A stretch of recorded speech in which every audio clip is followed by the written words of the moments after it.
Hola a todos, buenas tardes O buenos días, da igual. o buenos días. Queremos agradecer las 12.061 visualizaciones que hemos recibido, estamos recibiendo poco a poco gracias a los vídeos que lo veis.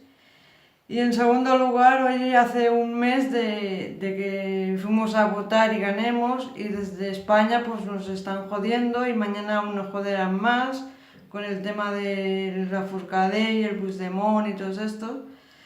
Pero bueno, no nos van a parar, nosotros seguiremos los pasos que Jordi Sánchez y Jordi Cuixart nos dicen desde la cárcel que se haga.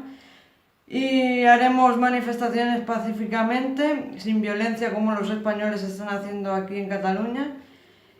Y ya está, no hay gran cosa más que decir por mi parte. Ahora os dejo a Pedro.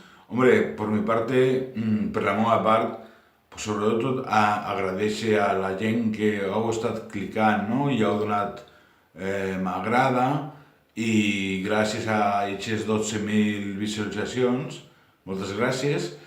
I després, pues, no, pues, que va pels Jordis, perquè no seran els primers, la veritat. Més aviat hi haurà més represaliats.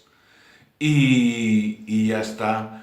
Gràcies a tothom, i davant estos dies tan incerts, pues, endavant, que aconseguirem lo que volem aconseguir. Moltes gràcies. Visca Cataluña lliure. Visca. Un saludo y adiós.